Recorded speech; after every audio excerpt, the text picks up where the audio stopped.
And once again, I apologize for talking with my mouth full. These lozenges are kind of large, but they're very useful for keeping my throat from getting too scratchy. So, today we're going to talk about plotting, okay? Is there anything else I wrote down that I was going to talk about? Anyone, what's it say on the thing?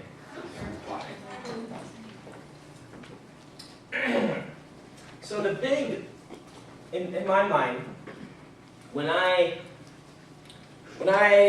think about writing, see, the odd thing about doing what I do is, I have a master's degree in English, right? Master's degree actually in creative writing, bachelor's in English. And that side of me has taught me to study writing.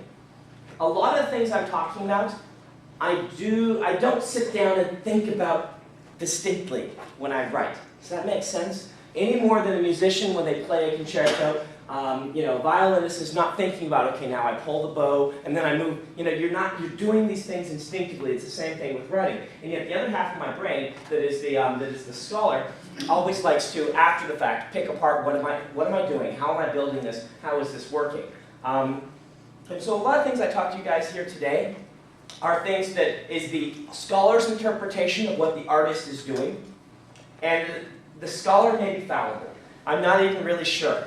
But this is how I interpret it. One of the big interpretations I do is when I look at outlines that I've built instinctively and divide them up, and I now started doing this a little more consciously, is really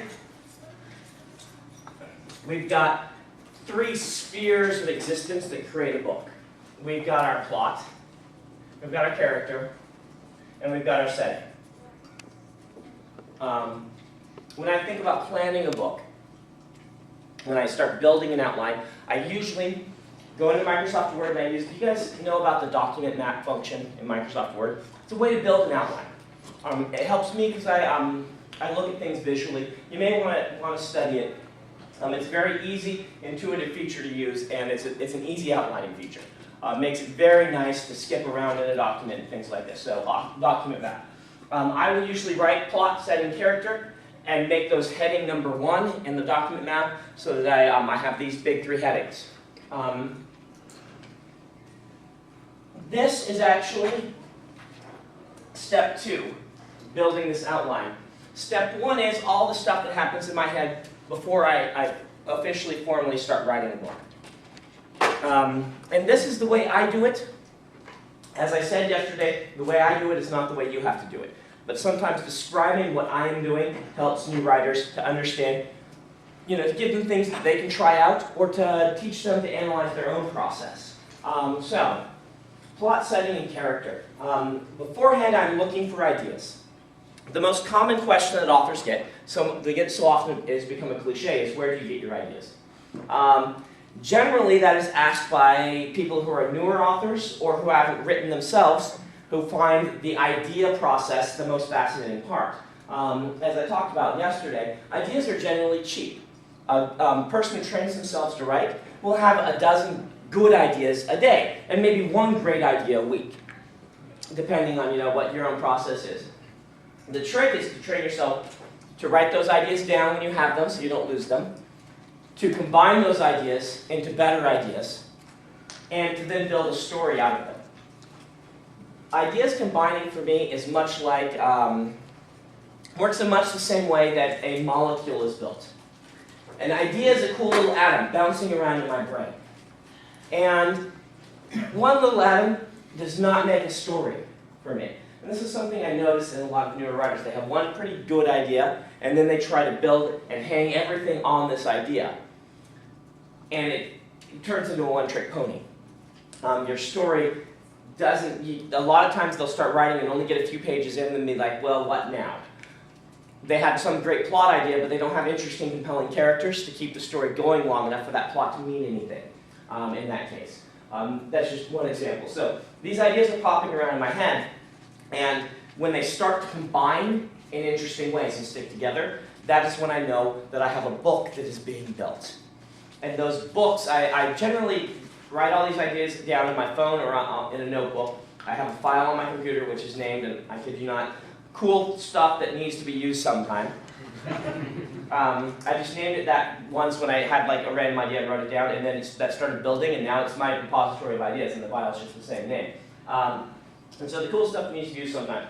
Writing all this down, thinking about these ideas, having them interact, and a story will start to bud in my mind at that point, with ideas interacting. If you've read Mistborn, Mistborn, I can explain this because it happened very obviously in the plot, this would say.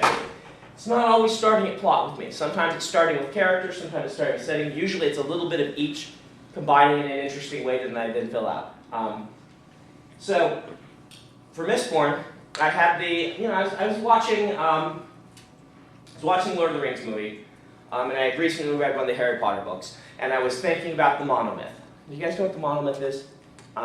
This is Joseph Campbell, Hero with 1,000 Faces, the heroic archetype. If you want to know more about it, you can read that book or look it up. I don't actually suggest it to new authors very often because the monomyth, the heroic archetype, is not a guide to writing a story. It's a description after the fact of what some people do when they write a story.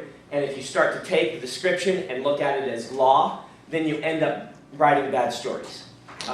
This is a tangent, I do these, but a great example of this is if you watch the prequel movies to Star Wars. There were a whole lot of things wrong with those movies from a fan perspective and from a writing perspective. But if you look at the first movie and you know that Lucas is a devotee of Campbell and has studied Campbell's work perhaps too much, you start seeing him shoehorn into his story elements of the heroic archetype because he feels they have to be there. For instance, the virgin birth is part of the heroic archetype. What Campbell said is, in a surprising number of stories, a virgin birth is involved in the concept of this heroic archetype. How does Lucas interpret that? I must have a virgin birth in order to fulfill this archetype. Shoehorns it in, everyone in the audience says, what? That doesn't fit with your established mythology. It makes little or no sense. What? And he did this several times through those movies where he's like, oh, I need to fulfill the heroic archetype. Here. So, don't do that, is my suggestion. If you read Campbell, if you read about the heroic story and things, look at it as what it is, which is a description of what people do, and there are elements there you can use and say, if it sparks a great idea, then you can start combining it with other things, but no story needs to have everything or should have everything.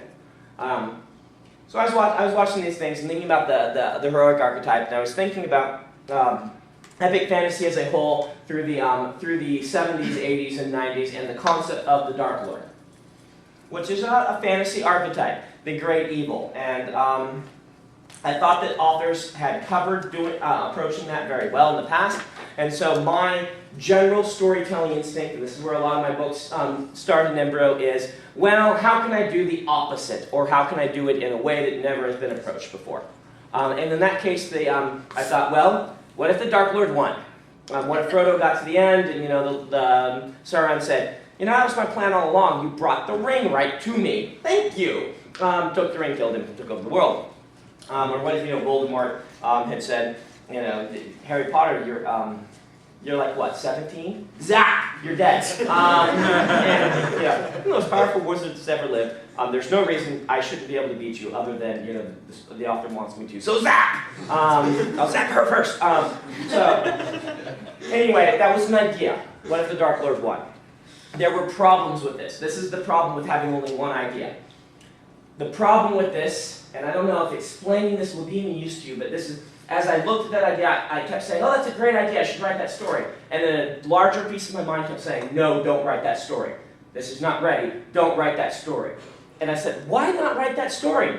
Well, the reason is I came to realize, and I've talked to new readers who will often say, I've got a really great twist on the epic story, and let me tell you about it, and their twist happens at the end. But in order to get to that ending, they have to have a generic fantasy story. That runs you into problems because if your grand story is, I'm going to change the genre and revolutionize it by having my ending be totally unexpected, you are going to have a reader, therefore, read all the way through the end, and one of two things is going to happen. Either they're looking for a more generic fantasy story, and they enjoy it up until the ending, where you have this ending that is a disaster to them, or they don't like generic fantasy stories, so they read the first few chapters and put your book down. and don't get to your cool twist ending. And I've seen a lot of fantasy writers, new writers, and even published writers, I've seen books fail because of this, because the last 5 chapters are this revolutionary new thing for the genre, but to get there you have to spend 25 chapters reading the cliched story. That's a bad idea. And my instincts were saying don't do that until I analyzed it and said, oh, that's why that's a bad idea. And I will come back to that a little bit later, why I was going in depth about that one. But so I just let that idea sit in embryo. And it wouldn't work until it combined with other ideas. Until I was watching, you guys seen the movie Sneakers? Oh, yeah. And both of these plot ideas came from movies. I was watching that and thinking, man, I love heist movies. They just, I love the gang of thieves who each have a special talent who get together. And I wish we had more good ones. And wait, I'm an author. I could write one of these, and it could be a fantasy novel. Fantasy novel where everybody has a different magical power. And so there was that, and that bounced around in my head. And I said, oh, I should write that book. I should write that book. And then part of me said, no, you shouldn't write that book because you write epic fantasy. You love epic fantasy. That's not an epic fantasy plot. Maybe someday you'll write that story, but it's really not appropriate now. Those 2 ideas were not ideas I could write on their own. They would just not have worked. When they hit each other and ran into each other, and I said, woo, Dark Lord won 1,000 years ago. Now we've got an epic fantasy story with a gang of thieves pulling off a pseudo heist that launches us into an epic plot. That started to grow into a full novel. All right? And then I said, well, and I've got this thing I've been wanting to do, a kind of pseudo-Dickensian atmosphere, evil Dickensian. And that was a setting idea I've been wanting to do for a while, dark Dickensian in an epic fantasy. That stuck on, and it started to grow, and I'm like, ooh, we can build that. And things started sticking on, setting, plot, character, and it started to grow. And then that is when I said, I've got this, I've got it, I've got to go for it. And so I built my outline like this. I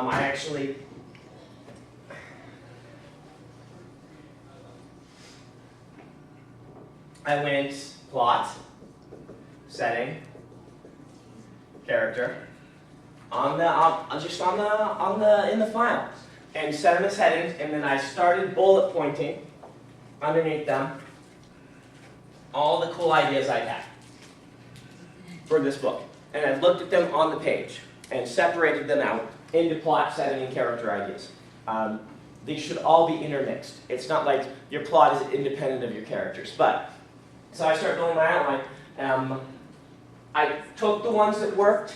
I then grabbed my file of cool ideas that I needed to use sometime, and I opened it up beside this and started scanning through them for any of them that spark on these ideas that seem to work. Scanning, scanning, scanning. Hey, look at this, Ferrochemy, this, which wasn't named that then. This other magic system sparks on the magic system I've been planning and saying, wow, these really actually work, they have a similar mechanic. They could be 2 sides of the same magic system to add added depth to this world. And then things started to spark together, and I started filling in the blanks, and eventually I then set the ones that really work as subheadings underneath each of these things.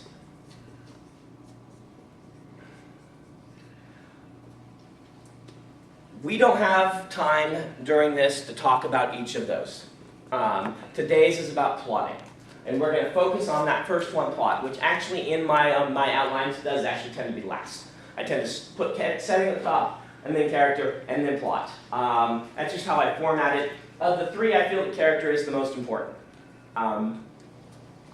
Like I said yesterday, your stories generally in our genre are only as interesting as the people they're happening to. That's kind of a division by genre and type of book you write. There are books where what is happening is more interesting than what is the people they're happening to, and that's okay. There's nothing wrong with those types of books. Those tend to be thrillers, or there are some sword and sorcery where we're not really interested in Conan as a person. We're interested in what Conan is doing and kind of the wish fulfillment mixed with the kind of awesome battle scenes mixed with the atmosphere. But in the books I write, character for me are most important. The glue that binds all these things together, and this is the last I'll mention before I'm going to drop off setting the character right now. The big glue is conflict.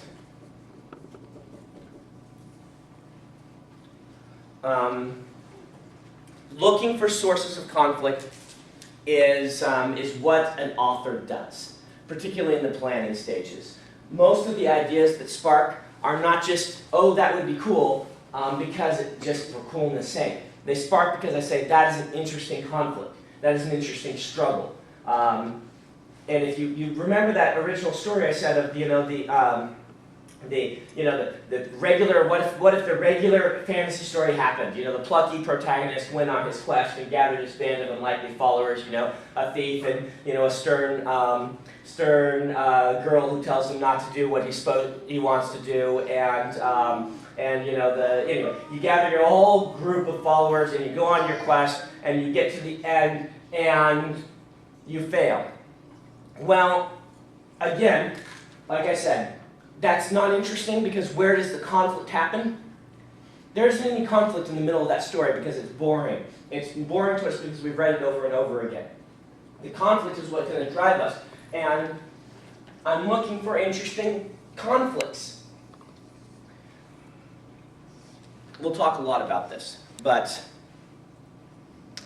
usually with character hooks, I'm looking for some interesting struggle that the character has. Something that is different, something that is new.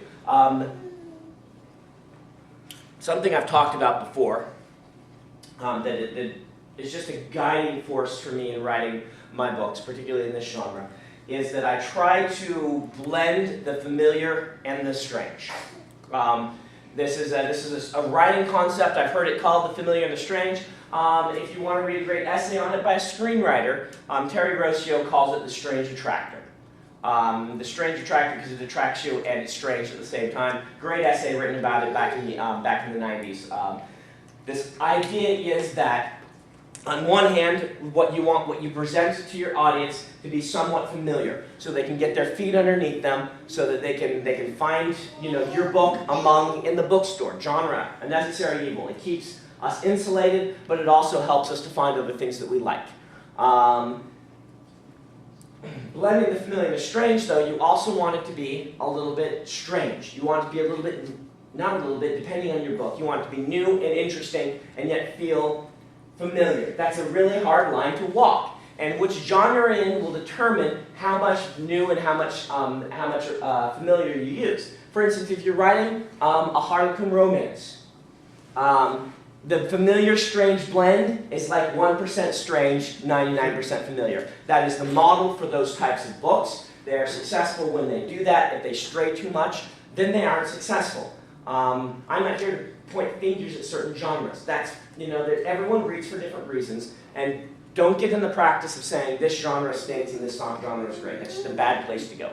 But in our genre, I would say that fantasy, in the past, a lot of the fantasies felt like 25% strange, 75% familiar. And that blend wasn't working for me as a reader in the late 90s, early 2000s. And there are a number of high-profile failed books during that era, because I think what happened is, we wanted a lot of familiar after Tolkien got big in epic fantasy. Tolkien got big and then had the audacity to die without writing any more books. And entire genre was founded based on the idea, but what Tolkien did. Tolkien is the first large-scale, I haven't even been able to find anyone else who did it at all, but I'm sure someone did, but he was the first other-world fantasy. Everything before him that I could find is it either takes place in our world during the deep past, or people from our world transition to a fantasy world. He was the first, what some people will call high fantasy, but he created this whole big explosive genre, which then in the 70s we had Ace pop up, and then Del Rey pop up, and then Tor pop up as essentially fantasy genre publishers, which hadn't existed before then.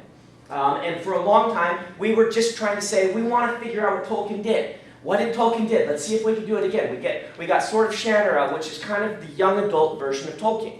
replaced Frodo and Bilbo with a young protagonist who kind of followed the monomyth a little bit more. I don't think any of that was intentional, but that's what it turned into, was the YA Tolkien, which was a wonderful thing to release. We had Donaldson come in, who was like the Tolkien for the deeply philosophical. It's kind of like the hard-edged adult Tolkien. And then, during the 80s, we had several big authors come along, and a lot of them were following the monomyth, a lot of them were kind of just struggling and doing a lot of what Tolkien did. Some of them did it one way, some of them did it another way. I personally feel that Robert Jordan in the 90s, of course I would say this, was the embodiment of that arc, that Tolkien-esque, and I feel he got it best and did these fantastic books. And even he, after 3 books, started to decide, you know what, we've got too much familiar. I don't know if he did it intentionally, but you can notice Shadow Rising takes a distinct step toward the strange and away from the familiar. And then he's over in this other sort of 50-50 blend, is what I really feel that it became. And then there were a lot of high-profile books that were more the 25-75 blend that weren't working for me as a reader. I don't know about others, they weren't working for me. I started writing saying, I really want more of a blend of the strange. I want to be reading books that feel like epic fantasy. They give me all those same emotions that I love about it, but are not the same characters and story. I think personally that is what's becoming very successful right now, is the stuff that's more of a 50-50 blend. The 25-75 blend, I can point out several books in the early 2000s, late 90s, which flopped hardcore, which were more attempts along that line. And the ones that have gotten really big lately have been Jim Butcher, Pat Rothfuss, me, Scott Lynch, Sarah Monet. All of these, if you're reading them, they are several steps away. Science fiction, by the way, has always been more 75% strange, 25% familiar. It's always been an exploratory genre. If you step into space opera, you're coming more to a 50-50 or approach. But science fiction has always, been a little bit that way. So I suggest as writers that you start looking for interesting conflicts. Interesting conflicts that are different will define your characters, your setting, and your plot. Just as a quick rule of thumb, magic systems is what I like to do. Your limitations are more interesting than your powers. Your conflict is your limitation. Your power is not a conflict. Your power is not a story. What you can't do with your power is a story, generally. There are lots of different ways to approach it, but there's just a quick rule of thumb for you. All right? A character who knows all things is not interesting at all. Omnipresence. It's not an interesting power. You're going to get bored by that. But a character who can know one specific thing about what someone's thinking, if he steps on their toes, he can read their mind for 30 seconds. That's interesting. Okay? Suddenly you've got a character based around stepping on people's toes and quickly trying to figure out what they're thinking. Most of the time it's, ouch, I hate you. And you get out of that something, does that make sense? Suddenly a boring magic system becomes interesting because you put a really crazy limitation on it. All right? Limitations. Your characters are going to be interesting by what they struggle against. This is why, generally, if you look at the evolution of storytelling and of heroes, this is why Batman's a more interesting character than Superman is in most cases. They really have to struggle to invent something for Superman to have a conflict with. Whereas Batman, if you see he's this deep, conflicted character with all of these great things going on.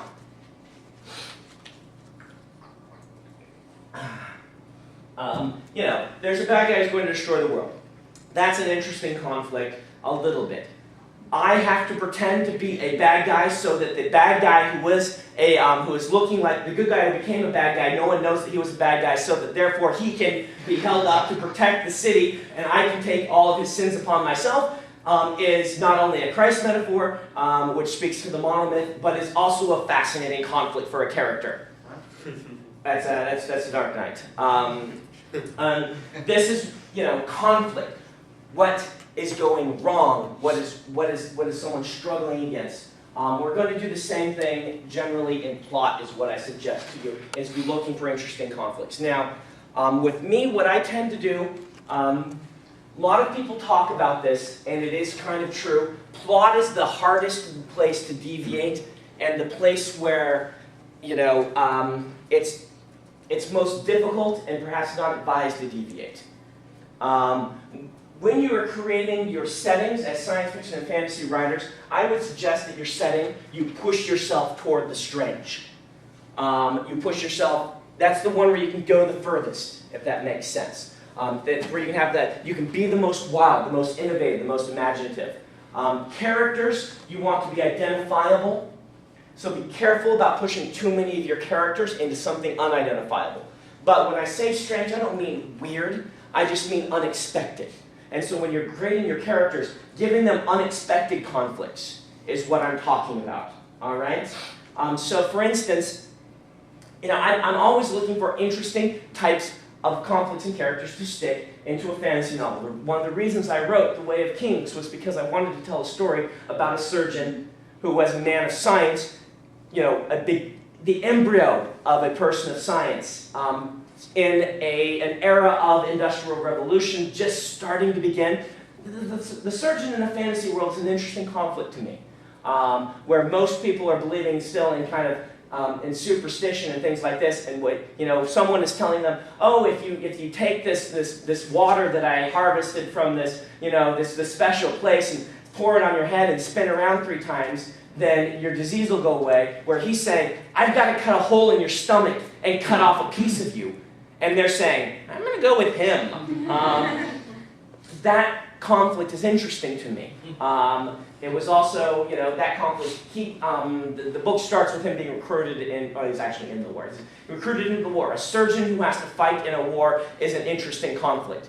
Not one that I had ever seen really approached in a fantasy novel before. So these are the things that drove me to start building this character. And you know, you want lots of depth in different aspects. No character is just going to be one thing. But those are the seeds of embryo that started me there. Be looking for interesting situations that you don't see as often in fantasy novels. That's what I suggest to do characters. So characters, I'm looking at like a 50-50 blend. My world building, I'm looking to push very hard. And my plots, the problem with trying too hard to have blend the strange in your plot is anyone can have an unexpected twist happen in their story. You can do it. If I were to step back there to Paul right now and punch him in the face, that would be unexpected. It would also be stupid. All right? It's easy to be unexpected. It's hard to be both unexpected. You want it to be surprising yet inevitable. That is the phrase we use. It is hard to do that. You want your twists to happen. You guys can come in and have seats. It's okay. I won't make fun of you too much. I think there are a bunch right here. There's some over here. Yeah. Blend the familiar and the strange in this way. If you go too strange, you're just going to be weird. Okay? Now, some people like to write and read books that are simply weird. Alice in Wonderland is simply weird. You could never anticipate what's going to happen. No, none of the twists are really, some of them are, most of them are not foreshadowed in any way. It simply happens. And in that case, that book is not about the plot. That book is about setting and, to a lesser extent, character. And that's okay.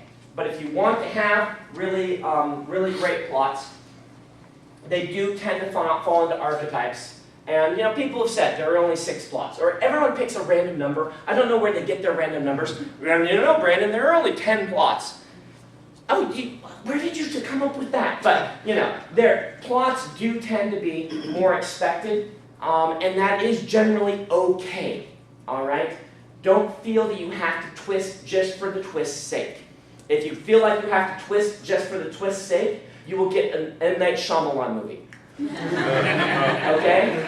Which, you know, I personally feel that Shyamalan is a genius. His genius is not in his twists. He is able to get great performances from his actors. If you watch The Village or Signs, you know, the performances he's getting are beautiful. The characterizations are awesome. And then there's an idiotic twist at the end, just the twist for twist's sake, where everyone in the audience says, what? And it almost ruins the movie. I still love them, but it almost ruins the movie because he is trying so hard to twist for twist's sake so he can be the twist person that he's undermining his stories. When really, if you just told a compelling story about characters that we love, we're not going to care that there's not some mind-blowing twist at the end.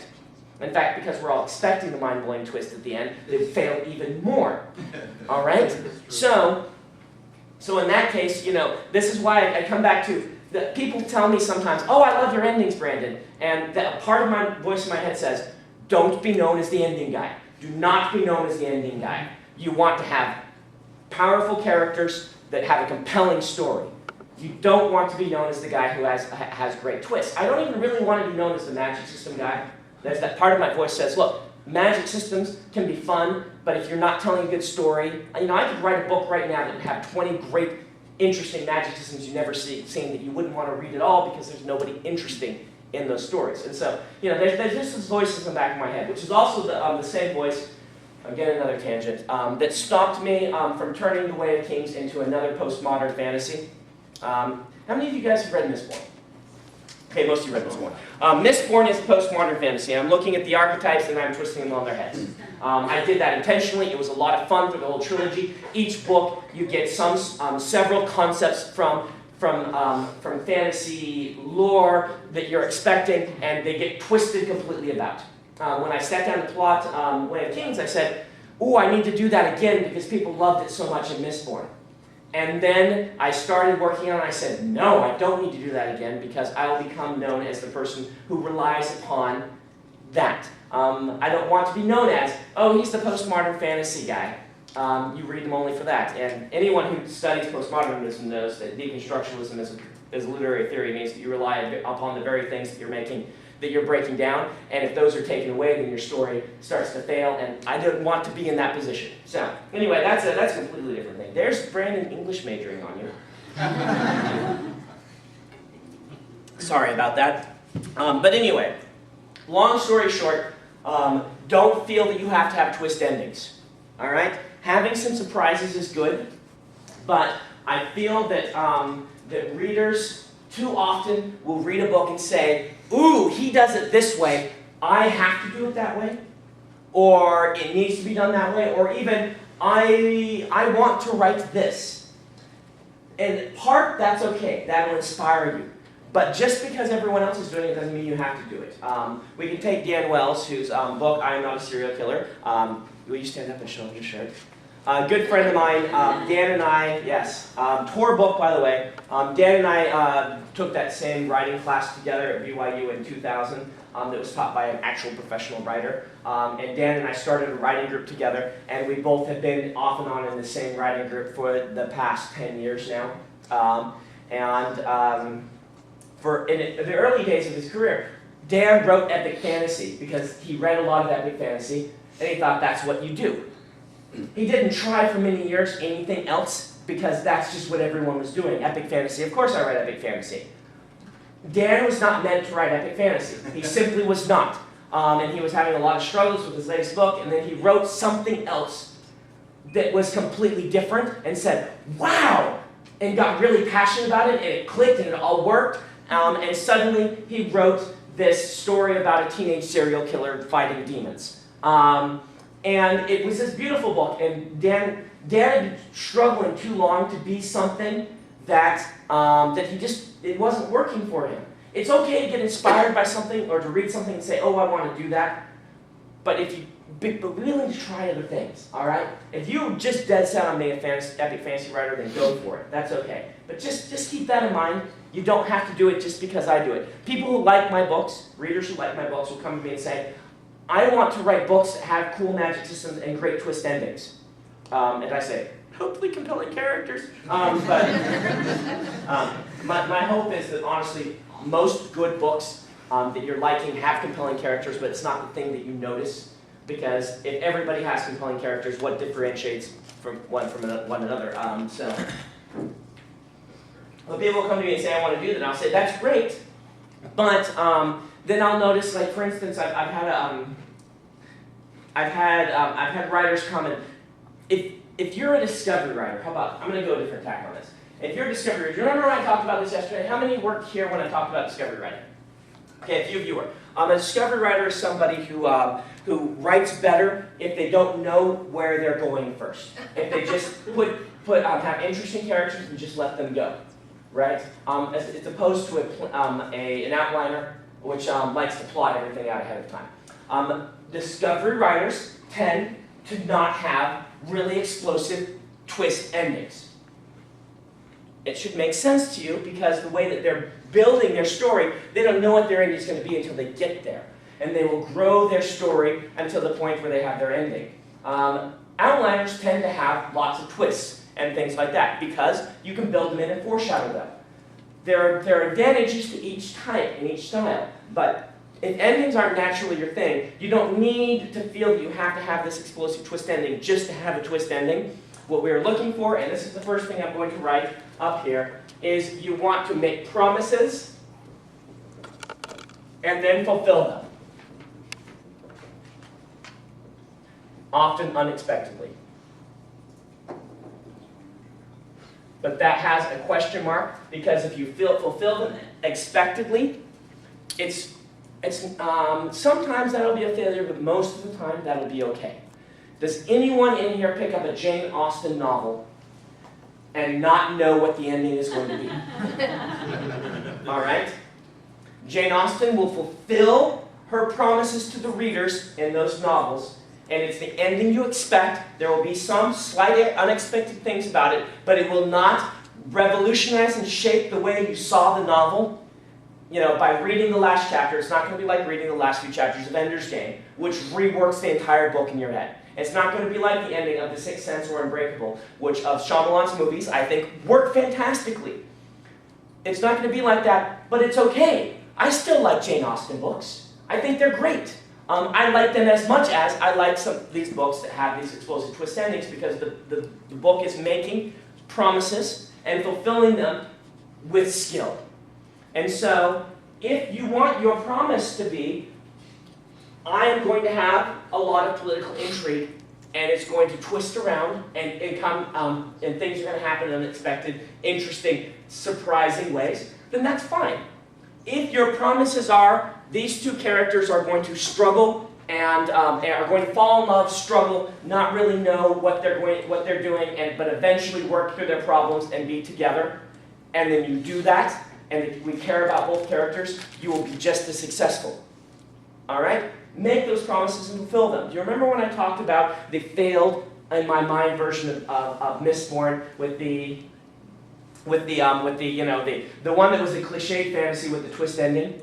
The problem with that is promises and expectations. If you promise a Tolkien-esque fantasy or a heroic archetype fantasy, and then in the last chapter say, haha, I got you, it's not really, we are going to feel like you betrayed us, which is why that idea did not work as a story. Promises and fulfill them. Now, I am an outliner. I tend to talk about building books from an outliner's perspective. I hope that the Discovery writers can still learn something from this that will help them. And I do suggest, if you don't know what you are, to give both of them a try. Like I've said before, I use both of them as a tool for different books in different ways. Alcatraz I discovery write, my other books I outline. I will say that, though, I do generally come up with the ending of the Alcatraz books before I start them. I'm an ending person. I like to know where I'm going. When I say I'm an ending person, it doesn't mean I feel like I always have to twist, but I like to know what I'm shooting for. I shoot for a target, and then I try to hit it. And so that's part of what excites me about writing. When I sit down to do my plot,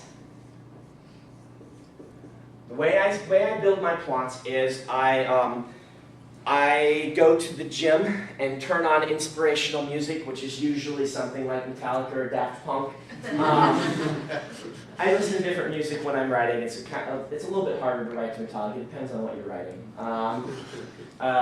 But I will go and or a soundtrack or things like this. And for me, I will actually start imagining poignant, powerful scenes that could happen in this book where conflict resolutions are happening. I will say, I'll have had all these conflicts. I'll say, okay, I've written them all down, those ideas brainstorming. I've gone now to my cool stuff and filled in blanks. I have then gone and let myself brainstorm for a while. So this is all, this is like step 3. I've done all this brainstorming. I've got all these potential conflicts. I've got these characters, these sorts of things. I will now start imagining powerful, cool, interesting, set-piece ways to fulfill these conflicts. All right? How do these conflicts get fulfilled? What happens? What's going to happen here? What are these scenes? And for me, I build on these scenes, and I will spend, this usually takes months while I'm working on another book, writing it. I'm thinking in my head about the scenes for this one. And I will then, eventually, on my plot, write down essentially my goals. My goals, though, are in the form of climactic scenes or moments of change. All right? Mistborn books, the fight between Kelsier and the Inquisitor at the 80% mark was one of these scenes. But so was Vin, Trains, and Allomancy was one of these scenes. So were several of the important moments between Vin and Ellen, where we've got conflict either being escalated or resolved, or we've got things going wrong. And I write these scenes down.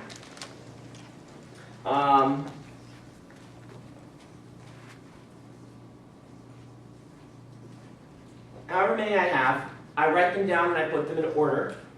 And then I start building underneath them with bullet points things that need to occur so that this scene can happen. This is an outline to me, is bullet points. There are really very few numbers. In fact, it doesn't even say scene 1, it says this thing. You know, Vin trains in Allomancy with Kelsier. What needs to happen before that can occur? All right? Vin and Ellen's falling out. What can happen for that to occur? Kelsier fights the Inquisitor. What can happen for that to occur? And I will then start filling in other things that aren't necessarily the powerful scenes, but are goal-based goals that I want to have happen. So we've also got goal 1.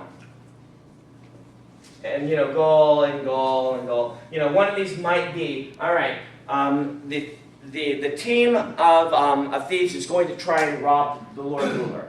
What scenes need to happen? What things need to happen before they can achieve this? And I'll write those down, and sometimes I'll have subheading 3, in order to get to that step. How do you do it? What I'm doing here is I'm breaking the novel down into its pieces. How do you write a 300,000-word fantasy epic? You do it one step at a time, one page at a time, one line at a time. And I do it like this, breaking it into its smaller parts. I will generally then kind of arrange things into sections that each have their own little mini arc. You know, the arc of this one is, this is our introduction section. This is the scene where I'm going to, number 1, introduce the thieving crew. Number 2, I'm going to introduce who Vin is, and it's going to end with Vin deciding she wants to be part of the thieving crew. That's an arc. I don't know if that's actually where I split Mistborn 1, but it might very well be. That's an arc. I can achieve that. I can pull that off its own chunk and say what needs to go in here somewhere, what are the bullet points, what things need to be achieved. And I will then write that part by essentially going and saying, okay, you know, I've got, you know, goal here is these two get in a relationship. You know, goal over here is, you know, we want to get to this thing and stuff. I will start grabbing bullet points underneath things, put 3 of them together and say, I'm going to make a chapter that fulfills these 3 goals. And I will sit down and I will write that chapter. I'll try to set it in a place that helps with fulfilling one of the goals, that is interesting, a little bit different from some of the other places I've set it. Occasionally go back to the same places again that are familiar, but you know, I'll create a setting, I'll see what character growth I want to have happen. A lot of these things will be character growth moments. I'll see what mysteries need to be revealed, these sorts of things, and I'll put them together, and I will write a chapter. And I'll do that, and I'll keep a running list of the goals that need to happen. So the next few chapters will have a set of goals underneath them, and I'll occasionally be moving ones to other chapters, and kind of, as I go, building myself a little slightly more detailed outline of things in order. And that's how I write my books. There are some things to know about this from the analysis side. Things that I am doing in my head that I'm not necessarily doing specifically consciously. Though I can analyze it, sometimes I do them consciously. One way is to look at the different types of plots and the different types of promises they make and how you fulfill them. For instance, you know, there are so many different ways of talking about this. Everyone's going to talk, but these are just some ways. You can have a plot that is a mystery. All right? I define a mystery plot as the characters need a certain piece of knowledge that they don't have. That's a mystery, and in that case, you make promises to the reader by having them research or look for it or search for it and either discover it unexpectedly or struggle and eventually arrive at this understanding. This knowledge can be can be esoteric knowledge, it can be who killed Asmodeus. Okay, not Asmodeus, but you know, we can write a book about that. You know, who done it, a mystery. This is essentially, we are going to find the clues, we are going to piece together what happened. So when you're building a mystery plot, with me, my bullet points will be the clues that they need to get, or things that can go wrong, and then trying to find those clues. I'm trying to get that information. We call them clues because, but you know, just getting that information. Mystery plot. You can have a romance or a bromance. A relationship plot. Two characters come to have feelings for one another.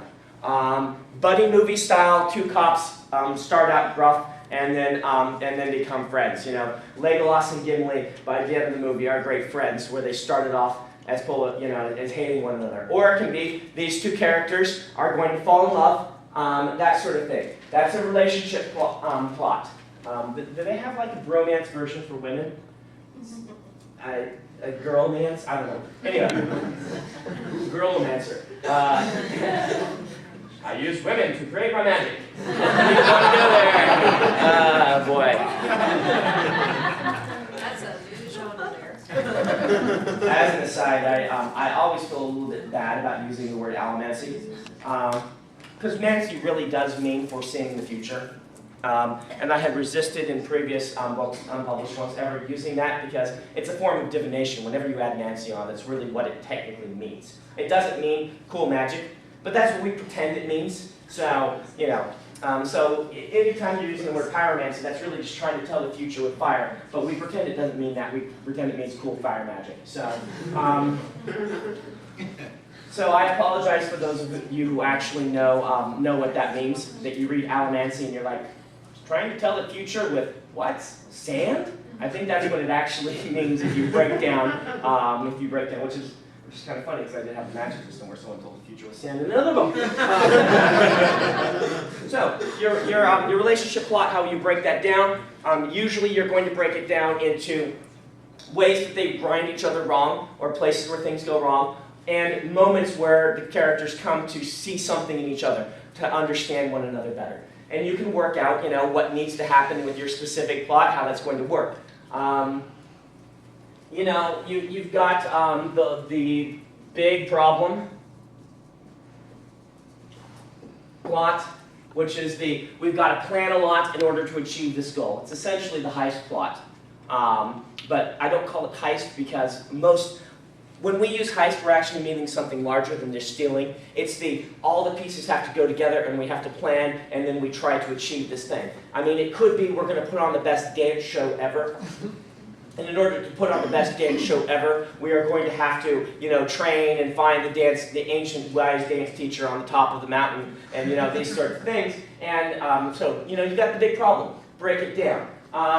You know, you've got the basic man versus man plot as well. These two people are, you know, you see what I'm doing here? But the idea is, with each of these, to kind of look at them and decide what your plots are and what promises you're making. If you have the protagonist and the antagonist stare each other down across a room, in the first few chapters, you're making a promise. Those two are going to face off, and they are going to struggle against each other, and your then way of fulfilling that is by having them have several points along the way where they're facing off, where then they come down and you have a showdown. You make these promises and you fulfill them. That does not mean that you have to necessarily fulfill them in an expected way, but it should be, like I said, if you want to do twists, try to keep them surprising yet inevitable.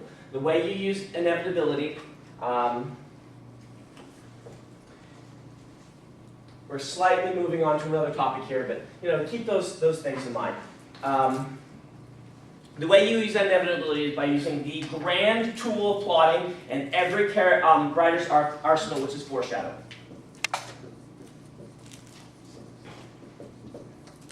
Ooh, it's like a Microsoft Word whatever those graphics are. Foreshadowing. Foreshadowing is one of the grandest tools in your arsenal.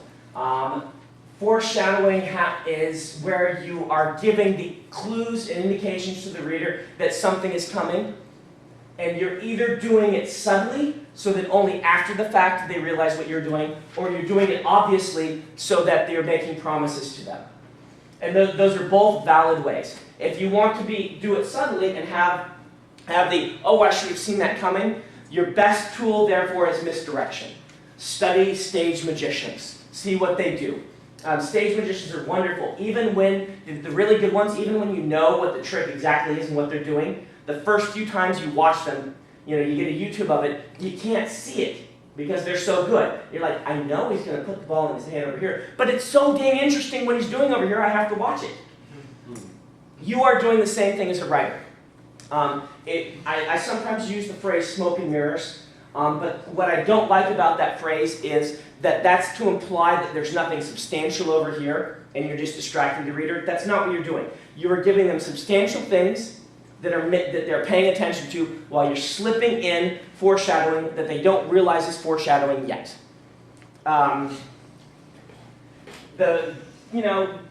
If you want to be hidden about it like this, you will want to be using red herrings. And I don't know what these things are, what the technical term for all of these things are. You want to sometimes make it seem like the problem is fixed. You want it sometimes to feel like well,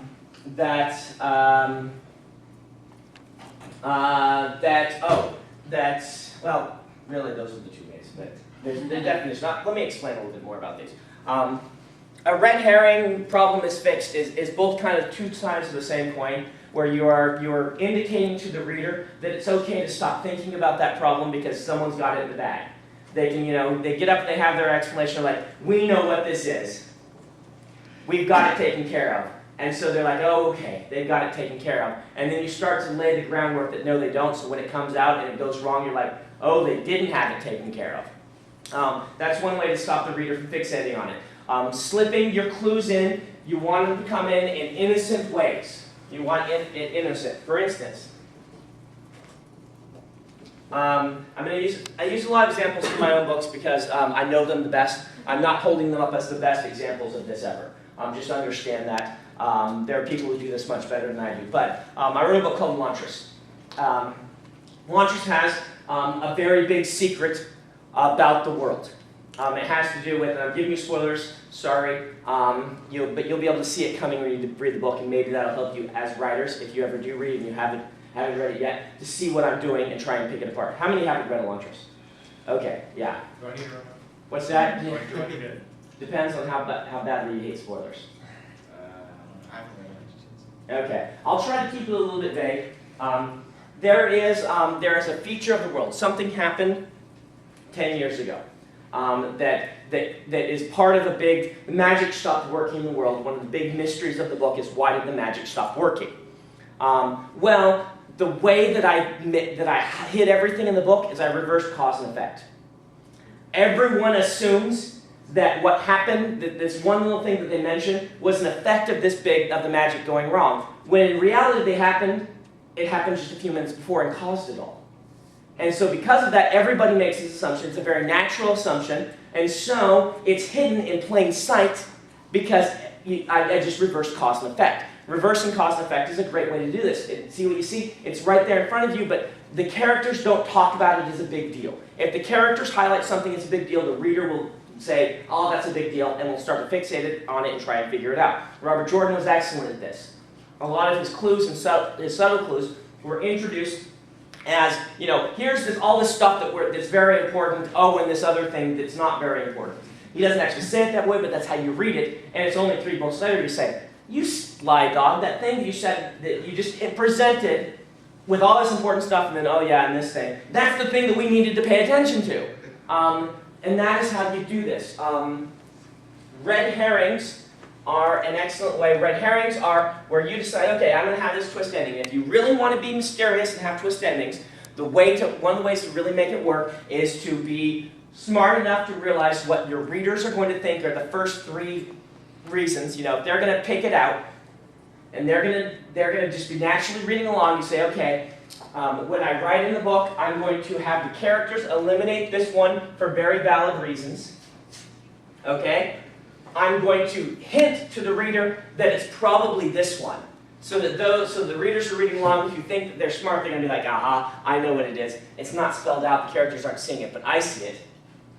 You're going to very subtly hint that it's this one, so that the Theorylanders will say, I know what it is, it's this one, when really it's this one down here. All right? And you're going to have to think 2 or 3 steps ahead of your reader and know what the expectations of the reader are going to be for the way this is going to be fulfilled. The problem, the way this has to work, though, is that when this one happens, it has to be the coolest. And all of these have to be invalid for very good reasons. That's what makes it tough. All right? Let's look at plotting in a slightly different way that works with this. This is called the Indiana Jones form of plotting. All right? We also call this tri-fail. Completely different way of looking at plotting. This isn't actually how I do it. This is how a lot of writers do it. It's what I'm doing unconsciously to describe it, but I don't actually approach it this way. It works for a lot of people. The tri-fail cycle is what you do is you pick a plot, a subplot, you know, something, or even the main plot, and you come up with 2 ways the characters can think they can try and fail at, and then have them succeed. Or, you know, everything go wrong. But 2 ways for them to fail before they succeed. What you do here, though, to make a tri-fail cycle really work, is these both have to be great ideas. All right? So if you're building a tri-fail cycle, one of the best ways to do it is to say, okay, we're going to try and achieve this goal. You can have the characters sit down, you know, it's the big plot, the big problem plot, okay? Or even a mystery plot. It's like, we're going to look in these places. Or we're going to try and find the information this way. Or, you know, romance, it's not going to be so explicit, but it's like, you know, the main character, the guy who's trying to get the girl is going to try these ways. Any of you guys seen Hitch? Hitch is a great example of tri-fail cycle, because what happens in Hitch, the film, is Will Smith is this suave, debonair, knows women really well, so he thinks he falls in love with this girl against his expectations. He's like, I'm going to do all my suave, debonair things, and he comes up with these like dream, awesome dates, and they go horribly wrong every time for good reasons, but reasons that are not really his fault. You know, it's like he takes her to Ellis Island, you know, this dream date, and then finds out that, you know, he's like, oh, and your family immigrated, the name's right there. And then she runs out crying because her father who immigrated was a criminal and is like a black sheep in the family. And, you know, stuff he couldn't have known. So he tries brilliant, wonderful things, and they go wrong anyway. For good reasons. One thing to stay away from, you all know about Deus Ex Machina, right? Does anyone not know that phrase? That's okay. Deus Ex Machina is a Greek phrase. It came from Greek plays where the writer would write themselves into a corner in the play, and at the end they would just have to have the gods come in and fix everything. It's called God from the machine. Well, what Deus Ex Machina generally is a lack of proper foreshadowing. All right? Things go right for the characters. If you foreshadow why they would go right, it works much more fulfillingly to the readers. Let's talk about promises and expectations in the Lord of the Rings films. Has anyone not seen the Lord of the Rings films? All right, finally one that nobody. Okay, great. I can actually use an example no one will be confused by or spoiled by. Lord of the Rings films. We have the second and third film kind of actually having the same plot structure in a lot of ways. I, as an analyst, they're, by the way, all excellent films. I like them quite a bit. I think Peter Jackson did the near impossible. But there's one thing that really bothers me, and it's not the sort of things that bothers most people. It's not Tom Bombadil discovering the Shire or any of those things. What bothers me is the plot cycle that they set up for the third movie. Let's look at these 2 movies. In movie 2, in film number 2, we have a big climactic moment. We have an army besieging us, and we're all going to die. Pretty big problem. We set up a plot cycle, and what is the plot that is set up? Can you remember? What's the plot that's set up? What is the promise made to the reader? Gandalf is gonna save him. Yeah. Exactly. Gandalf says, survive 3 days, and I will be there to save you. That's not a Deus Ex Machina that Gandalf saves them, because the plot cycle and the promise made to the reader is your goal as heroes, reader, I mean watcher in this case, your goal as heroes is to last long enough for Gandalf to get there. And what do? They pull out all the stops, they try everything they can do, and it's getting worse and worse and worse. They're failing, they're struggling, it's really, really rough. But they survive to the 3rd day, and Gandalf shows up in that beautiful moment where, you know, the sunrise happens and he comes up, because the movies do this wonderful thing of making Gandalf a metaphor for light. If you haven't seen that, watch it sometime. When he steps on the stage, light shines on him. I mean, it's just beautiful, the sort of things they do. I mean, his magic that he uses is almost always just light. You know, he comes up over the rise, and light shines down on the orcs, and they get blinded so that the cavalry charge can hit them. I mean, it's beautiful. He comes up, he saves them. The 3rd movie, I had more problems with, because I felt that the promise, personally, in the 3rd movie was, we have to defeat this orc army. We have to do it. There is no one who can save us. Now, it did kind of set up that Aragorn's going to go do this thing. So they did try, they foreshadowed, but I felt the foreshadowing was not nearly as effective, because they didn't promise us, if we survive, Aragorn will save us. They promised us, we need to fight, and all these different pieces of the army are coming together. And yeah, Aragorn's going to bring a piece of the army, and we're going to bring the riders of Rohan in, and we're going to bring all of these different pieces, and together we have to defeat this orc army. But what happened instead? We're failing, we failed. Oh, Aragorn shows up with an invincible army of ghosts who can destroy the entire bad guy army for us. We should have just stayed in and not fought. Because if we hadn't struggled at all, we would have been in the same situation. So that's why that plot cycle failed for me. And it's all about promises and fulfilling them. Make sense? Hopefully you can start to see some of these things. And hopefully it doesn't ruin books and films for you. For most writers, you do have a period where it kind of ruins things a bit for you. Most writers get beyond that. But it's a few years, usually, hopefully, while you're in college. You're like suddenly analyzing everything and becoming that friend that no one wants to go to a film with. And you know, they ask you what you thought of the book, and you start breaking it to pieces. They're like, no, just tell me what you thought of it. I did that for a while, some of my friends did that for a while. I've noticed that most people actually pull out of that and start going back to just enjoying. It's like when you're figuring all this stuff out, you can't help but pay attention to it. But then you get to a point where you start doing that subconsciously. And so part of your brain just still enjoys while part of your brain's analyzing. So you do generally get beyond it if you're worried about this, if it's happening to you. The change that happened to me, by the way, was after that all happened, I stopped being able to enjoy bad fiction or bad films. Well, I shouldn't say that, but yeah, bad. I stopped being able to enjoy those. Like, there was a time where if I picked up a book, I finished it. Regardless of what I felt about it or thought about it, because I just got to the ending. That stopped happening after I pulled out of this. No longer do I have patience for books that I'm not enjoying. I read them, I put them down, I don't finish them, I don't have time for this anymore. But books that that are really good, I learn from and enjoy maybe even more than I did before, because I can appreciate the majesty and artistry of what they're doing. So, anyway, try-fail cycles. The reason that I call this the Indiana Jones style plot is try-fails tend to be the hero who just can't get a break style plots. The hero keeps trying stuff, and every time he tries something smart that you as readers would have said, oh, I would have done that. Or even, wow, I didn't even think of that, and that's smart. And they fail spectacularly anyway. Really spectacular failures tend to be this type of plotting, where it's just one way to do it. An example, Indiana Jones in the beginning of the first movie, right? He wants to get this idol.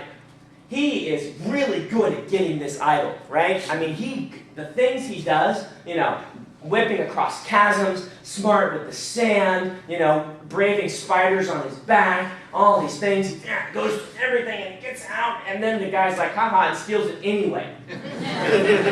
Right? You come out of that beginning plot cycle saying, number one, Indiana Jones is awesome because of how cool he was and the stuff he did. And I love him because he struggled so hard. He's very sympathetic. And boy, I hate those people who are mean to him. and he should have won that idol. And you know, does that make, you know, that's how that is working, what it's doing to us, and it works wonderfully. So anyway, try-fail cycles. One thing to be careful about is the potential of, as named by a friend of mine, it doesn't actually work in Greek, but I still like it anyway. Deus ex wrench. Deus ex wrench, named by my friend Bryce, is what he calls it when an unforeshadowed problem occurs when it should have been foreshadowed. You're not going to always foreshadow your problems. Sometimes some guy saunters off from off stage and takes your idol away. And sometimes that's okay. And by the way, when we talk about Deus Ex Machina, the need to foreshadow is more and more important as the end of your story comes along. Near the beginning, you don't need to foreshadow things nearly as much because, you know, you can't have the hero be saved by his friend that you haven't foreshadowed. If it's chapter 2, still I would probably want to mention the friend.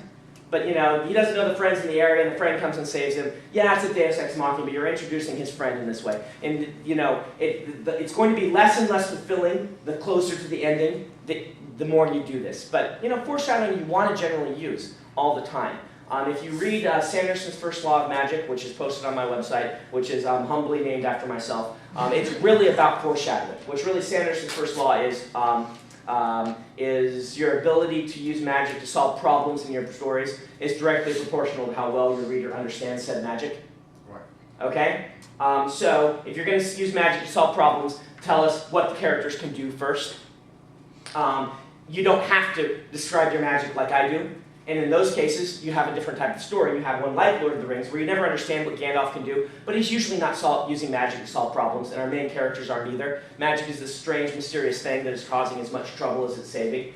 And so that rule really applies to anything. Anytime you want the heroes to be saved in any way, you want to, the reader's enjoyment of that plot structure will be directly proportional to how much they could have guessed that it would have happened without actually guessing it. Does that make sense? You want to have that line where they almost guessed it, but they didn't. And that'll create the really fulfilling twist. So Deus Ex Wrench is kind of the same way, but on the other side. You want to stay away, another word for it is idiot plotting. You want to stay away from things going wrong just because your characters are stupid. And we laugh about this, but a lot of new writers, their first instinct is to make it they don't get together because this one is acting in a stupid way. Now, if you can foreshadow that person's character and build their character so we know who they are, then they aren't acting in a stupid way, they're acting like they act. Do you see kind of the difference there?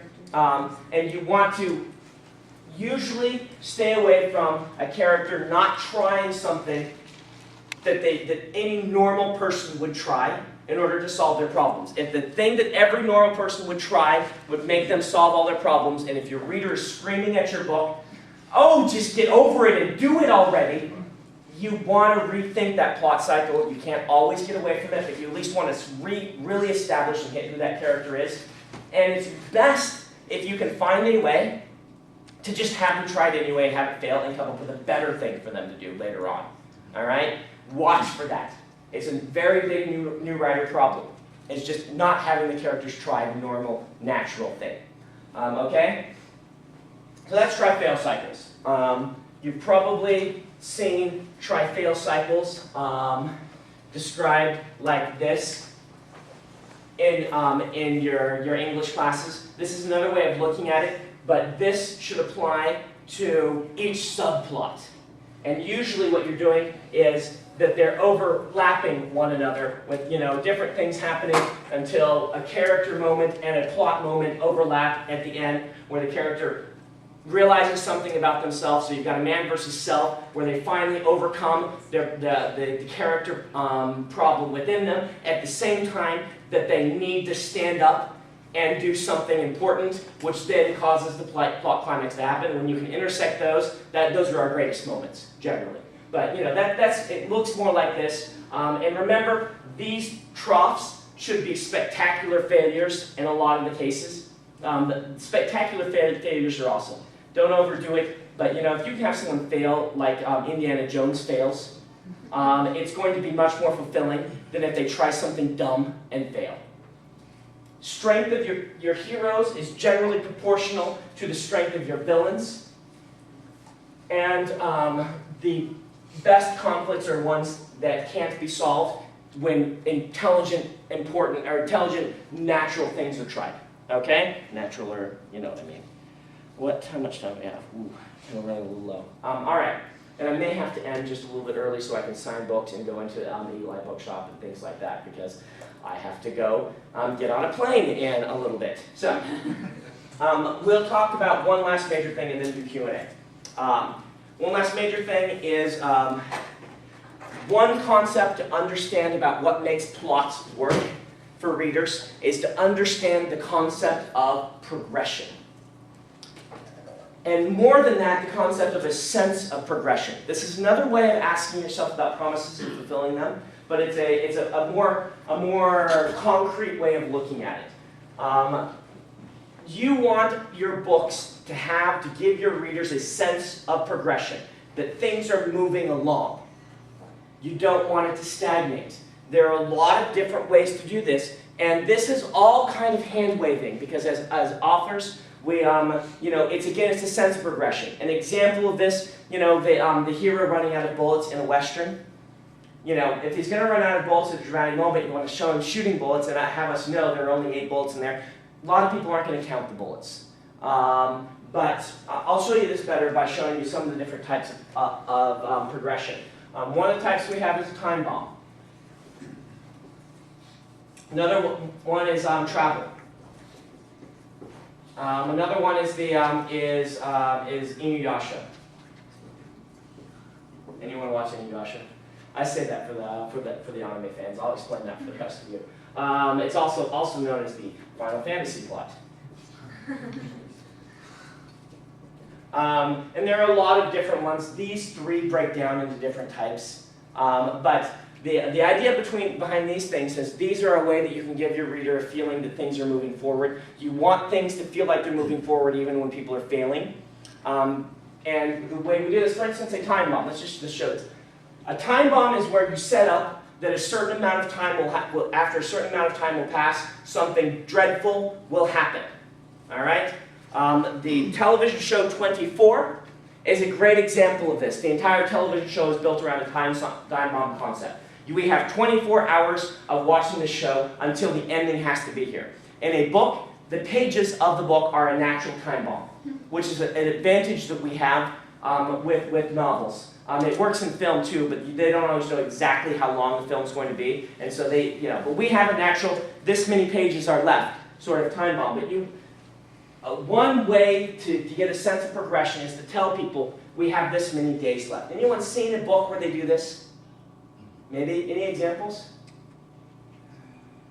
Not off the top of my head. Okay. I know You've read it? Yeah. I did write a book which is unpublished in which I said, our space station is going to explode after this amount of time, and I actually put a literal time bomb in.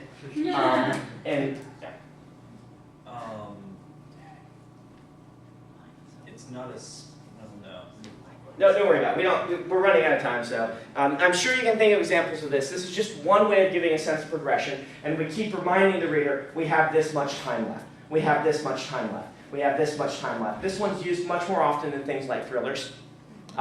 We have this much time left until the evil Nazi clones living under the polar ice caps will cause the oceans to evaporate. What's that? Yeah, I give that one to Clive Cussler. I'm sure he'll be able to write that. All right, so time bomb. What it does is it achieves a sense of progress. Every time you mention we have this much time left, no matter how things are going in the book, it raises the tension, and it allows us to say, oh, okay, we've got this. The same thing happens in travel books and travel logs. And it's one of the reasons why you see maps a lot in fantasy novels. I don't know if this is conscious or unconscious, but if you say, we have to get to Tar-Valon, and we are right here, and the reader can follow along on the map, then you've suddenly got a travel log, a sense of progression. Now, things that don't get to Tar-Valon, so maybe that's not a great example. But David Eddings made an entire career out of this type of sense of progression. His books, part of the reason they were so compelling to read, which many of us, I probably read them when we were younger. One of the reasons that they were so compelling is he would say, we are chasing the bad guy to this city, and here's a map to show where we have to go. And then they would have adventures along the way, and it wouldn't matter that a lot of the storytelling in his books were vignettes that didn't have to do as much with the main plot, because we could see that we were moving on the main plot. This is particularly useful if you want to have a series of vignettes, but yet leave a dominating, overpowering sense of plot progression. You don't have to use one of these. A sense of progression can be achieved just as easily by setting up a mystery and finding the clues. The Inuyasha Final Fantasy style is to set up a number of goals and then take them off the list one at a time. I say this because Inuyasha is about they split the shard, this like crystal into a certain number of shards, and they're chasing them down, and every episode they find one. That sort of thing. Or, the video game plot where it's like, we need to capture these 7 mystical gems, and when we have them, we can fight the bad guy, and it makes a natural sense of progression for your game because you're slowly achieving those. Be careful on this one to not make it feel like a video game. No, really, that can be a danger. You don't want to say, but you can say,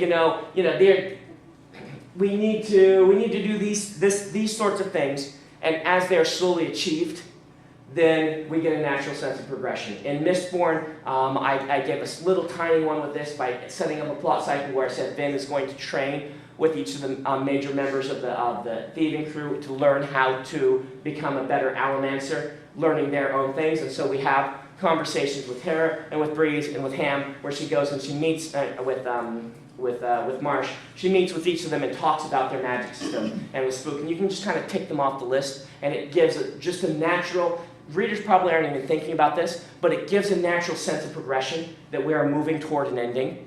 In Mistborn, I also do it by setting up, here are the goals that the thieving team is going to achieve, and in the scenes you can see them working on those different goals and getting closer and closer on them.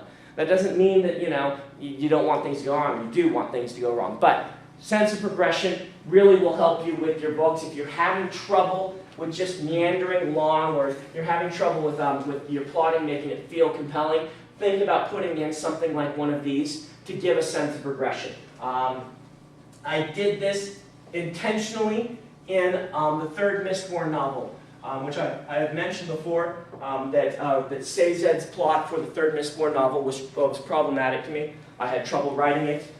This is a character who has just lost someone dear to him, and who had been a religious character. In fact, he's something of a missionary, but for all religions. He collects all religions and then pitches to people the right religion that he thinks fits them, which is a really weird concept, I know, but it works very well for his character. But he has now lost faith that there is even any sort of deity or anything like that. And so he's depressed for most of the book, which was really boring for me to read as a writer. And I had a real problem making his plot work. Eventually I said, I need to set up something that he can progress through, so that him as a character, so that the reader gets the sense. And I just added on top of it, he collected all these religions. He was going to go one by one and try and prove them right or wrong till he found the right religion.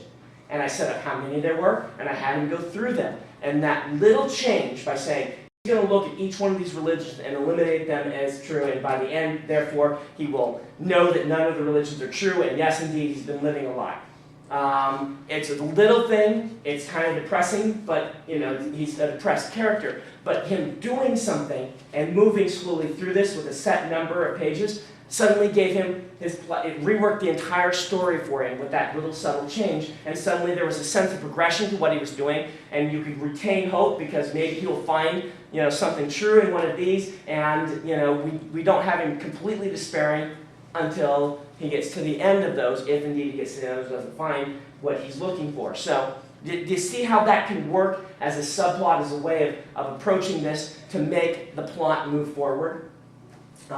So there, I've talked a lot about plot. I've been a little bit here and a little bit there. That gives you an overview. This is one of those things like, all three of these groupings are going to take years of practice to master, and I can't give you all the tools that you'll need. I'm just trying to throw a bucket of tools at you and see which ones you snatch from the air and try out on your own writing and see if they help you. Let's do some Q&A. What are you guys curious about knowing from me about writing? Nothing at all. Okay, John. Is it okay to like usually what I do is I just like write scenes from the middle of the book, not really. Yeah, that's fine. I don't do that, but Robert Jordan did. And so, if Robert Jordan did it, it's probably okay. But here's a clue. Anytime you say, "Is it okay?" I have almost never been answered no to that question, because there are no right ways to do this. It's okay to do anything. Now, doing it consciously rather than unconsciously tends to be better, or at least knowing what you're doing and figuring out your own process. But it's okay to do anything. You can write your books in backward. Don't write it to the words backward, but you know what I mean. You can write the scenes back. Whatever makes you write fiction that you like is the right tool to use. I have a character that I feel like she's growing too quickly. Like Okay. Her character growth Mhm. happening too quickly now that I go back and look at it. Like, what's a good way to? Add in a fail cycle. Add in something going wrong that kind of makes her take 2 steps backward when she's just taken 3 forward. Probably is the best way that I would suggest. Whatever it is she's working on, have her have a relapse for a good reason. This is the thing where the person who's been the alcoholic who's kicked the drinking habit suddenly finds out that his grandmother has died, and has one night where she's like, I can't take this, and regresses, and things go wrong again. That sort of thing. Something like that. That one's a pretty obvious example, but that's what I would suggest. Let alpha readers read it and see what they think. If they don't say she's progressing too fast, she may not be. How do you move past the point of coming up with really cool characters and then getting to a setting and a plot for these? I mean, if you start with one place, how do you get the other two kind of incorporated? It's a good question. I would suggest, this wasn't a character thing, so I don't have a lot of time to talk on it, but I would suggest looking for points of conflict in your character's personality, things that are internal conflicts or external conflicts for them. If you've only got the character and not the plot or the setting, so they're going to be internal conflicts, and then find ways that those internal conflicts can be made worse by their environment. If you've got someone, just tell me an internal conflict that the character could have. Throw one out at me. Anybody? Cognitive dissonance, like their actions aren't fitting their beliefs. Okay, their actions don't finish. They're a hypocrite. All right. So you've got a character who's hypocritical, and then create a plot where they are going to be put on the spot for that. So, for instance, they're a hypocrite, but let's say that they're in a religious thing. They're a hypocrite, but they're a very lowly priest or priestess in this religion. But something then happens where they get promoted to the forefront, and they're going to be in the front of everybody, and it's a national crisis of some sort, where either they're going to have to learn to live their religion, or they're going to have to realize, oh, this isn't really true. And so therefore they're going to have to change their belief system. Whatever their growth cycle is, you can then that case build up a religion in which you can see both sides of it. I always say stay away from straw men. Don't build things so that only one belief system can possibly be true. And try to show both sides, but show something where the character can grow in the way you want, where if they don't, it's going to be very problematic for the entire world or for people they care about, or if it's epic fantasy, it's the kingdoms of the world. If it's not, then it's the people that they love, and both can work just fine. But if they don't grow, that's going to be in trouble. Set up a plot where that is central to it, and put their conflict at the middle of the story, would be my suggestion. If you're trying to build a magic system, if you come up with a character and then come up with a magic system where that character's flaw prohibits them from excelling in the magic system, you can overlap those two things on top of one another pretty well. A fear of heights mixed with a magic system about flying would be a very simple example. You probably want to go a little bit deeper than that, but that sort of thing. You can springboard a character into setting and plot that way by looking for those points of conflict. Okay. One of my characters goes through a lot of pretty painful things and she struggles the whole entire time, and I'm trying to figure out a way to have her not be miserable from all of these like struggles. I want to like inspire happiness. Okay. Well, not knowing the story, I can give you just a few things you could try. None of these are going to be maybe the perfect thing, but there are a lot of books about and stories about people in terrible situations that retain hope. The Shawshank Redemption is a great example of that, where everything's pretty terrible. And in that story, you retain a ray of light by showing a sense of progression. So while terrible things are happening, we get a feeling that something is coming, that we're moving toward something, even if we don't know quite what it is. We've been promised he's going to escape. That's the promise for us. And so, though the experiences are terrible in prison, we see little steps that could be forward. And so, things are going wrong here, show us the sense of progression over here would be one way to do it. Another way to do it is to take more of an Indiana Jones style. The world goes wrong for this person. This is actually more like the Dresden Files method. Harry Dresden has a rough time in those books. He can't turn the corner without being accidentally mugged or having a demon rip out of the wall and try and eat him and stuff. But the way that those work is by he created a character who is just struggling to do good and is occasionally able to achieve it. And because he's occasionally able to achieve good things, he's able to remain an upbeat, positive character.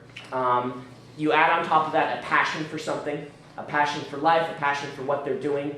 Making a character passionate can overcome a lot of these things. Or you can give them someone that they love, that they are protecting, and even though everything's going wrong for this character, they're achieving this one thing. Does that make sense? Yeah. You overlap their desires. Characters are about what they want and why they can't have it, and what they're able to achieve. If their true passion is doing this one thing and everything else goes wrong, then we're going to still love that character and understand why they're upbeat. Great, thank you. How do you think about integrating the character development with the plot and moving the plot forward, especially if you've written pages and pages of character development and you have all this detail? Are you trying to just drop little bits and facts about the character in throughout the unfolding of the plot to make sure your reader gets a sense for that character? Yes. Though again, it depends on the promises that you're making. If it's going to be a primarily character study novel, then what the character's learning and how they're growing can be the most important thing. The problem that comes with that is something we call navel gazing, which is the character spending long periods of time just mulling over their problems without any sense of progress. And it's a real danger. Epic fantasy, we get away with a little bit more of it, just like we get away with a little more info dumping. But Jim was kind of fond of navel gazing, and I'm kind of fond of navel gazing, but it's a real issue to keep aware of. In that case, having someone the character can talk to alleviates a lot of that. It really depends on what promises you're making. Generally, yes, I try to overlap all three of these things. I'm revealing setting while I'm revealing character, while I'm engaging in plot, and I'm trying to do all three at once in every chapter. But since the character tends to be the core, if the character isn't growing as a person, then I will feel a sense of stagnation in writing the book. Do you think about timing, like specific facts about a character you want to drop in I a do. particular point in time because it's Yeah. important And for I the actually, plot at that moment? yeah, I build it that way that I put up on the board. These are the important facts about the character that need to be revealed, and sometimes I will actually say, this has to come out in this chapter, this in this chapter, and build upon one another. Thank you. All right, question back there. Okay, we're good, okay. Over the years, I've written stuff, get up to maybe chapter 3, and then it goes into a file, and then I don't look at it again, and I've got file drawers of half-written manuscripts. Okay. So have you ever do you write 2 of them at the same time? Because sometimes I'll get it wrong, writing a little bit on one and a little bit on the other, and then I just put them all away. Yeah, I personally can only write on one thing at once. That's just how I am. I can be planning one, revising one, and writing new material on one at the same time. But that's my personal way of focusing. Ray Bradbury doesn't do it that way. Ray Bradbury has that file you're talking about with hundreds of manuscripts in it, and a given day he'll pull out one and work on it for a little bit and put it back and pull out another one. So it is a valid way of writing, but the litmus test is, are you finishing things eventually? And if you aren't, then you have a problem. Not finishing stuff is the biggest new writer problem, and there are a lot of different ways, a lot of different diagnoses for why that can be. One reason, and I'm just going to rattle off some of them that I've seen before. None of these may be you, but one reason people have a drawer full of 3 chapters is, number one, they could either be too critical on themselves as a discovery writer, meaning they start to write and then it's not turning out the way that they envisioned it, and so they put it away.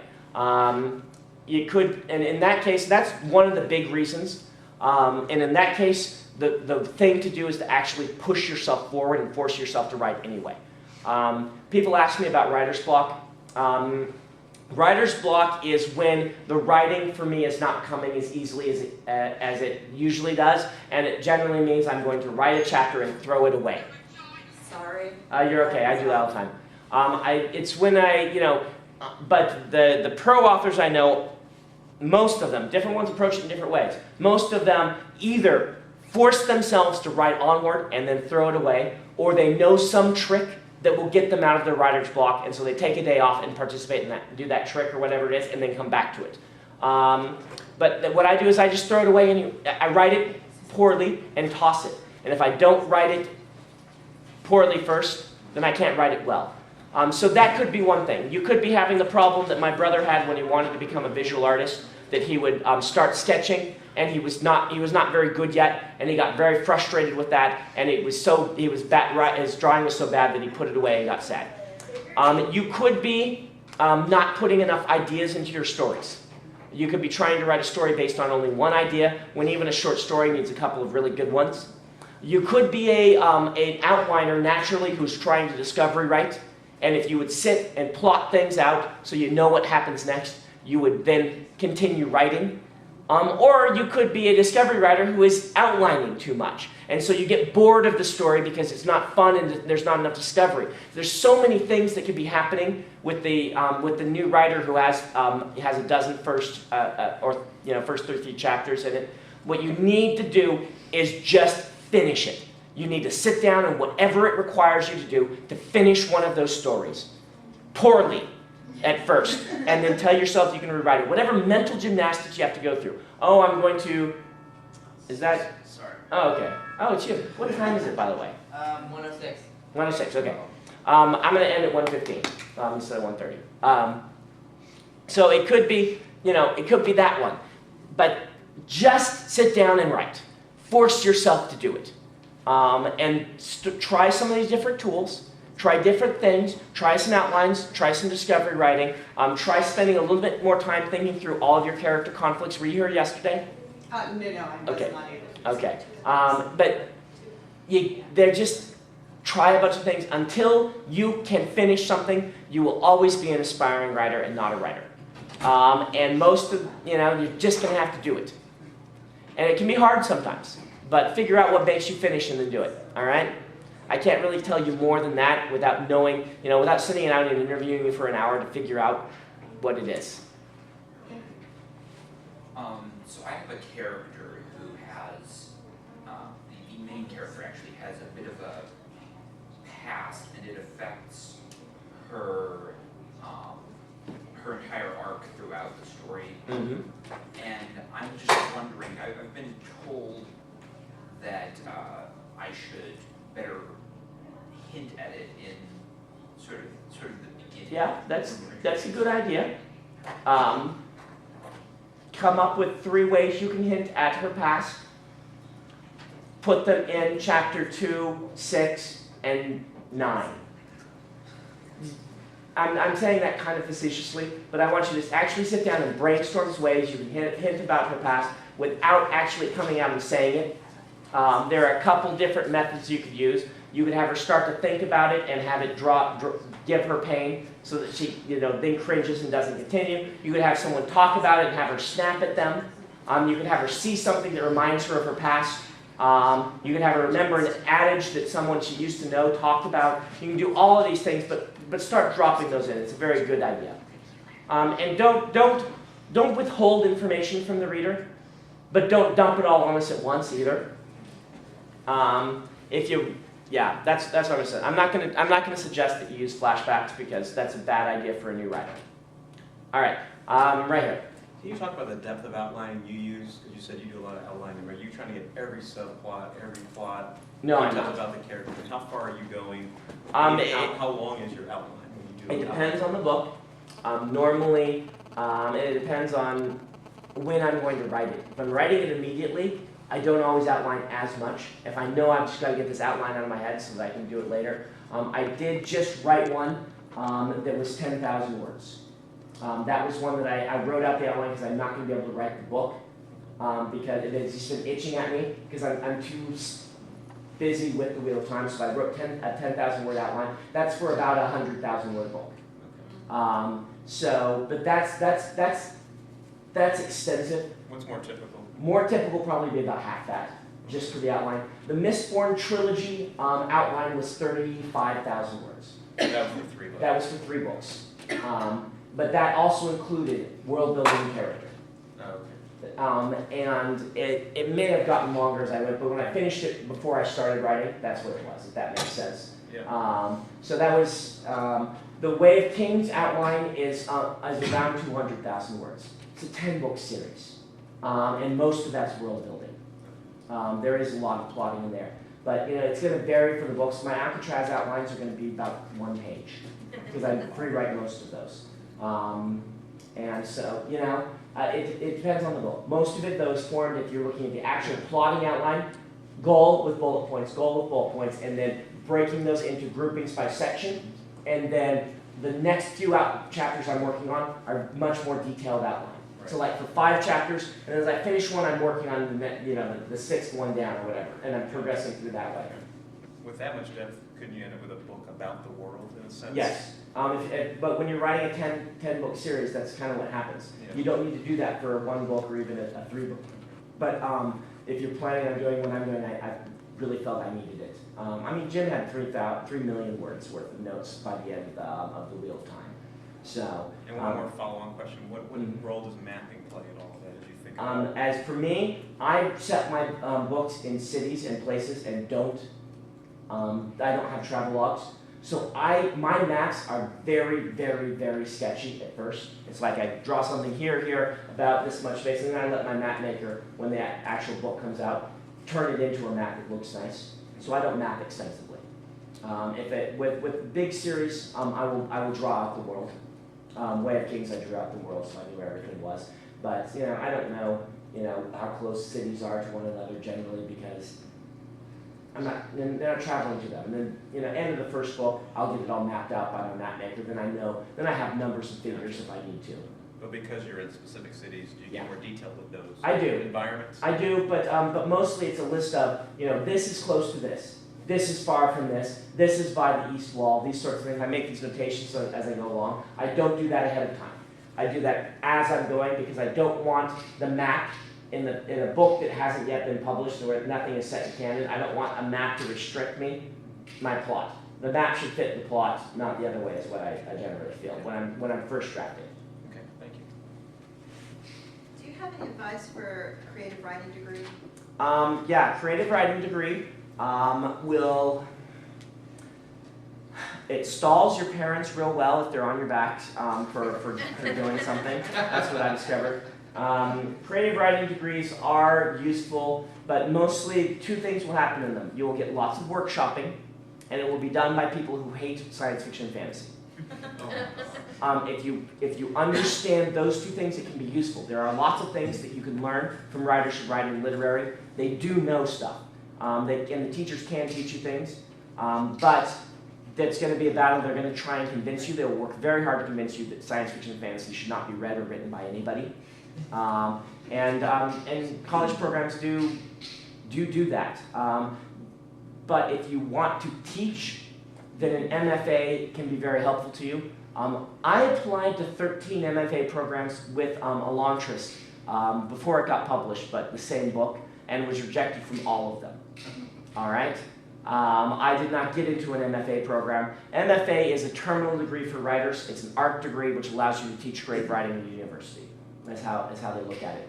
I ended up getting a master's degree with an emphasis in creative writing instead, which is an inferior degree to an MFA for a writer. To teach, I would have then had to go on and get a PhD in creative writing. Okay, time's up. But let me just say, Paul's gonna say, let me just say, it can be very useful, it can help you, but it is not necessary to become a writer. And in fact, most authors' advice is if you want to be a writer, get a degree in something you're passionate about, and then write about the thing you're passionate about, and take some creative writing classes on the way. But the most useful thing about it, and I'll just end with this, is most useful thing about the MFA for me was it was really easy to get because I was already writing. And so my homework was just to do what I was already doing. So it was actually really a breeze to get the degree for me. I shouldn't mention that, but it really was. It taught me some things, but mostly it was just them giving me a degree for doing what I was already doing.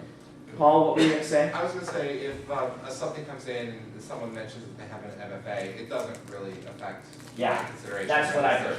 That's what I heard. So anyway, thank you guys very much.